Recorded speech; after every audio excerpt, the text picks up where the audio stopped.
Ladies and gentlemen, welcome back, YouTubers of all kinds.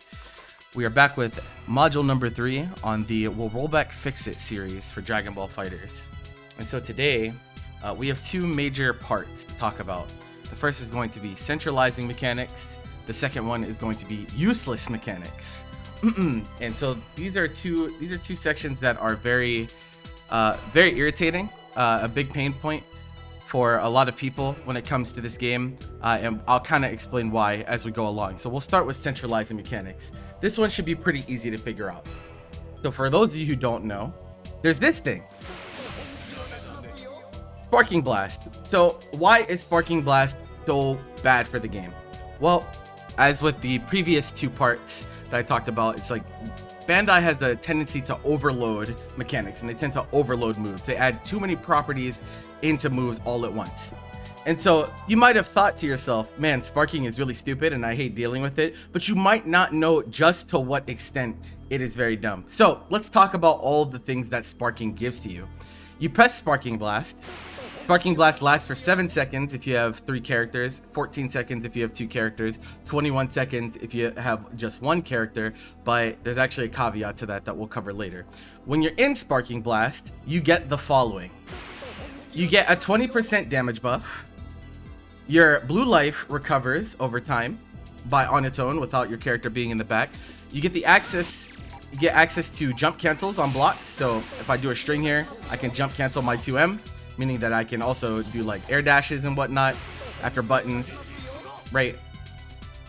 That includes on your 6M. You can air dash cancel your 6M as well, right? Sure, you've all seen that before. You can actually cancel your 6M directly into special moves in Sparking as well. So I can do 6M into 226S, and that's a jail rate in Sparking. That is like really, really good. You also get access to this, right? The single, perhaps the most like nonsense mechanic in the game. Perhaps there's some arguments to be made here, but Empty Vanish completely breaks the game open. Why does it break the game open? Well, that thing that I talked about before, where characters are supposed to have risk reward, and they're supposed to, there's supposed to be a decision tree, and the higher risk that you take, the greater reward, and vice versa, right? Okay, the Empty Vanish completely removes that concept at all, because moves that were technically like always unsafe. So for example, if I'm Beerus and I decide to do DP and I vanish, I get 2H'd, right? I get 2H'd because that was a bad option and I chose DP on block. In Sparking, this is not the case. I can DP and this is not a punish. In fact, it's actually in my favor for me to do DP Empty Vanish, because you, as the person who blocked the DP, have to guess what I'm going to choose afterwards. And depending on the certain characters, their buttons cannot reach in certain situations like this. So if I do DP Empty Vanish, some characters can backdash in time to get away from this RPS altogether, right?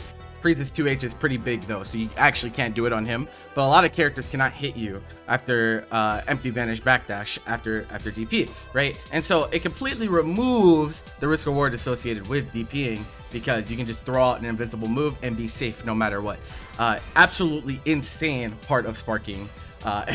It's like, why? And on top of that, right, we just talk about the purpose of Sparking is supposed to be a get off move, right? It's supposed to be I don't want to block this seems like a really fucked up mix up, my character is gonna die, I'm gonna spark and try to escape, right? But it's more than that, right? It's way more than that, because if you spark, right, it used to be that this was -5. This used to be -5 on block, and some of you might have started playing after this change was made, but when this situation happened, like for example, you used to safe jump Sparking, the person that sparked used to be -5, meaning that you could not do Sparking Empty Vanish, right, if your opponent safe jump Spark and press the 5L, because you're -5, they have a 6 frame normal, Empty Vanish starts up in 4 frames, just like normal Vanish, you would just get counter hit. Right, and so that added that was a big thing, right, because Sparking is such a crazy mechanic, nobody wants to get hit by it, right? And so safe jumping it was a really good option. It left you in frame advantage, and it was more easy to mitigate. You don't want to get hit by Sparking, because when you get hit by Sparking, you actually take the most potent mix-up in the game that leads to the most damaging combos in the game. Because when this happens and you eat the spark, you air tech, I can empty vanish right on top of you, and this is just, you just have to hold a mix-up, right? Let me show you what that looks like.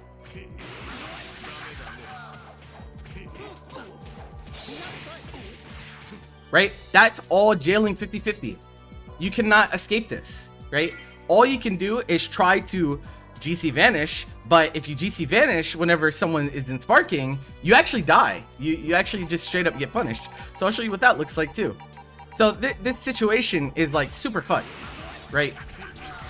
Because I can empty vanish in response, and you just spent 2 bars just to give me a free hit, right? Okay, so if you thought that wasn't overloaded enough, they actually have buffed sparking 2 major times throughout this game, throughout the game's lifetime. So the first major one that they brought was the -5 thing. So it used to be -5 on block. Now it is 0. So you cannot stop your opponent from, even if you safe jump the sparking, you cannot stop them from sparking empty vanish because you're 0, right? And so a lot of people press into sparking afterwards. Like I see so many people block sparking and then they like mash auto combo or like try to press a button. You're actually just in severe disadvantage. You're just leaving yourself open to a punish because you don't have a turn here. It's not your turn. And that's really, really important to note. The second major thing they did, and this one was more recent, was they made it so when you super dash an opponent in sparking, you're essentially plus on block. Now it says 0 here, but you got to keep in mind of the angle that I'm coming from.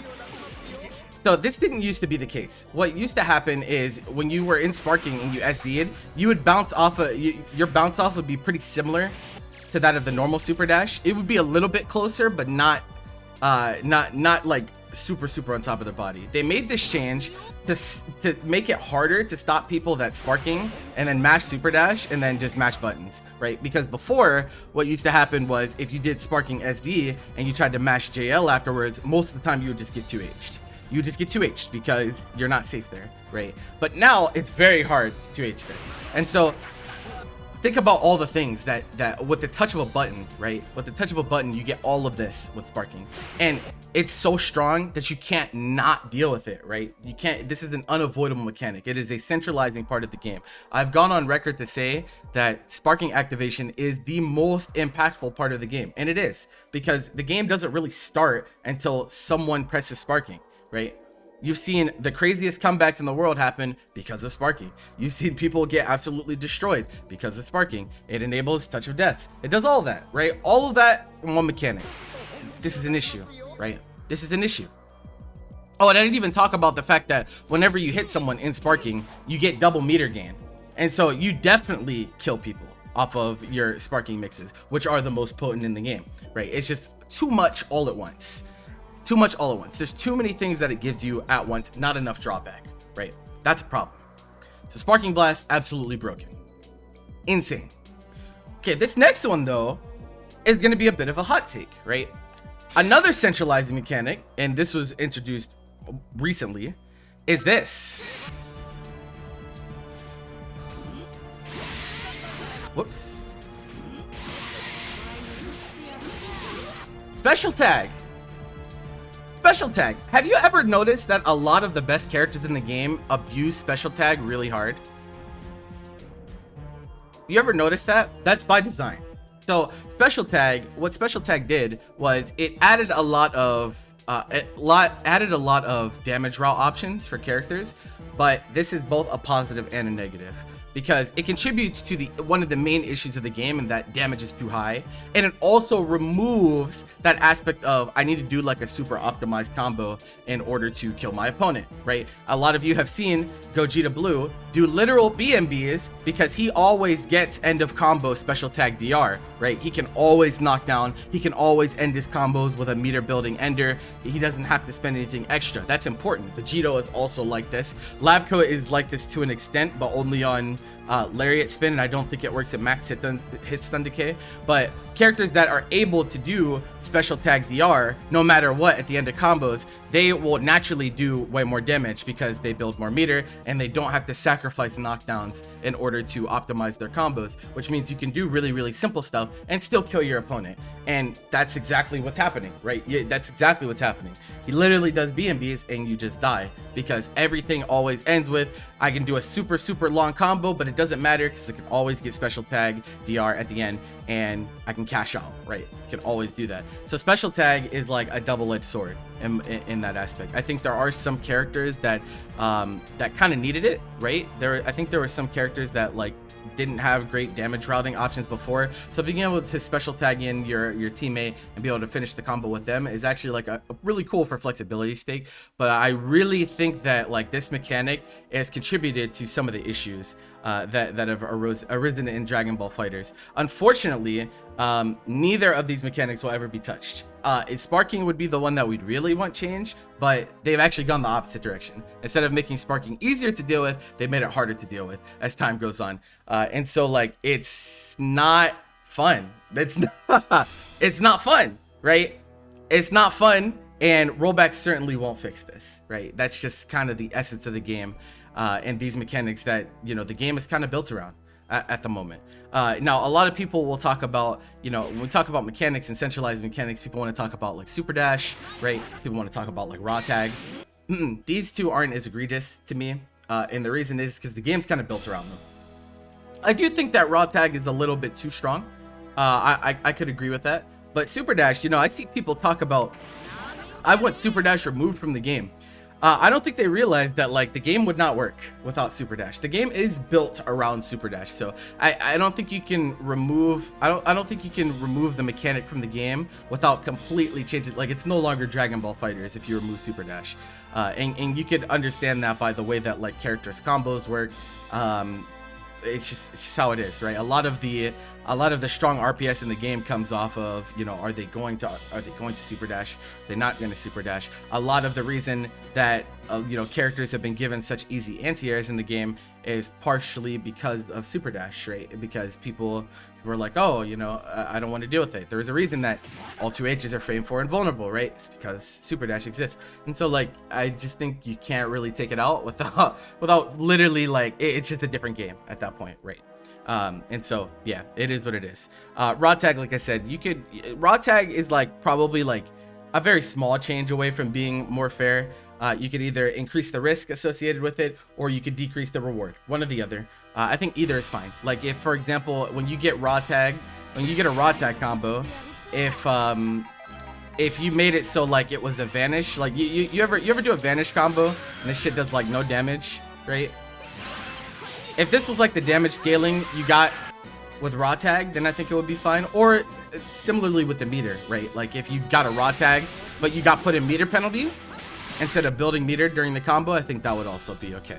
But those aren't nearly as egregious as the two that I've talked about, Sparking Blast and Special Tag. But we actually have more mechanics to talk about. So those are centralized mechanics. I'm going to talk about the second part of this, which is quote unquote useless mechanics. Right, and so this is interesting. Do we really need raw tag and special tag? You do. Yeah, you actually do need raw tag and special tag because not every character can abuse special tag, so they would need raw tag and vice versa, right? And so like like I said, it is annoying because it affects characters disproportionately. It actually just makes a lot of the top tiers even better. But like there are some characters lower down on the ladder that benefit a lot from special tag, then it's okay. Like I don't think anyone is mad at SSJ Vegeta getting 2 through 6S special tag at the end of his combos, right? But it feels really bad when you get absolutely nuked for getting 5L started by Gogeta and you died from like 80% because of special tag. It's like, that's what I mean by like it is created imbalance in that way. And I don't like talking about, you know, character balance all that much in series like this, but it has affected characters disproportionately. And so that matters, right? And so the next thing that we're going to talk about is the useless mechanics. And when I say useless, I don't literally mean like there's no use to them. I mean like the game I think would be better with them completely overhauled or not existing altogether. First one, let's talk about this.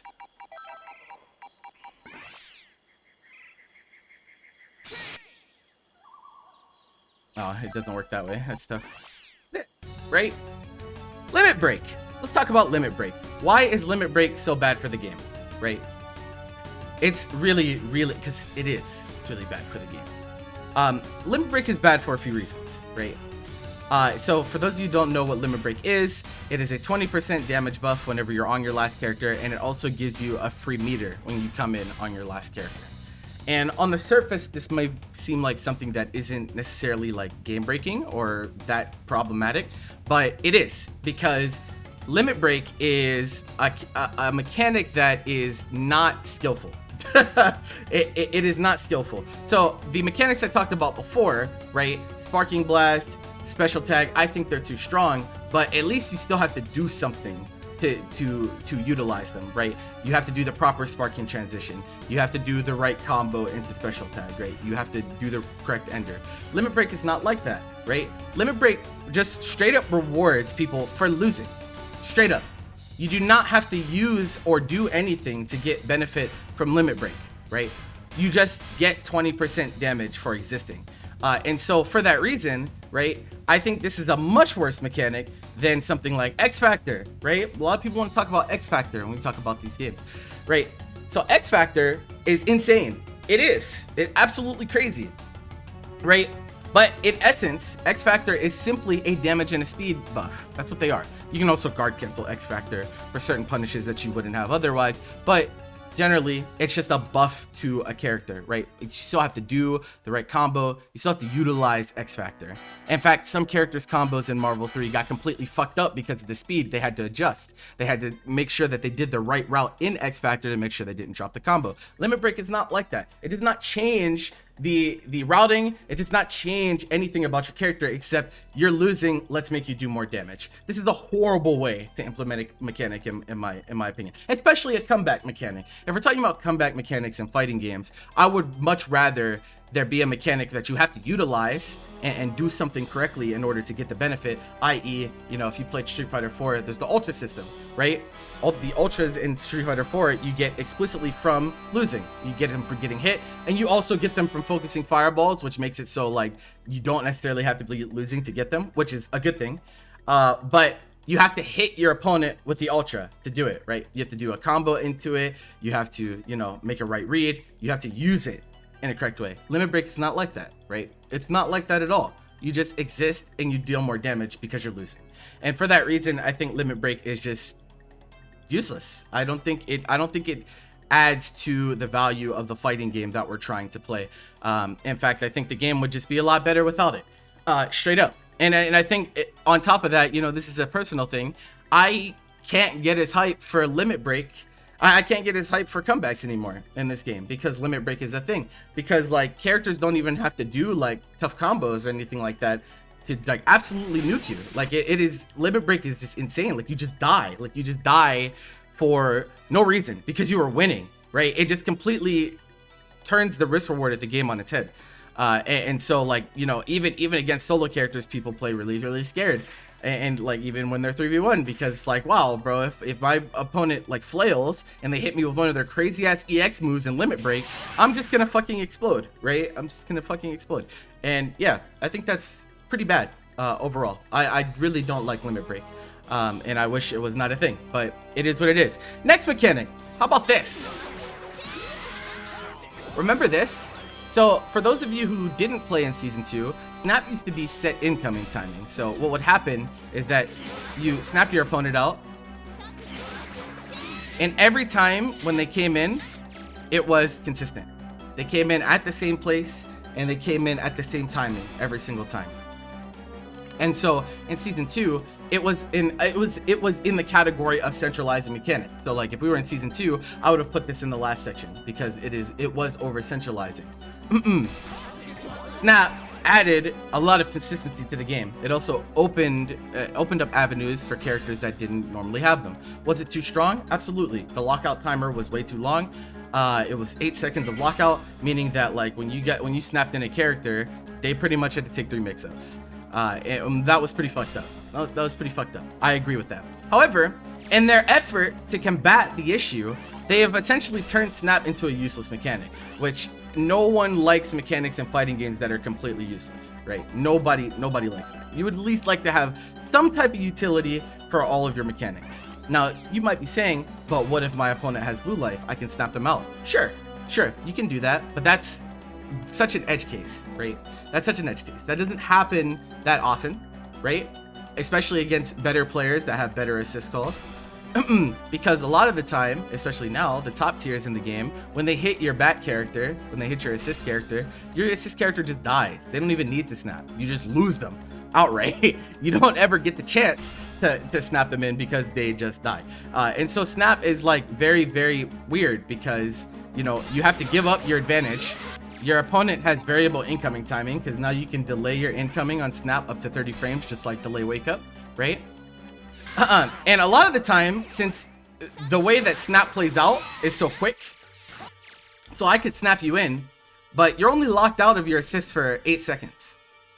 And so during that time, right, during that time, it's still hard for me as the person that snapped to get anything like good, especially if you snap them without having an assist available, right? You don't get anything. You have to sacrifice all of your advantage, right?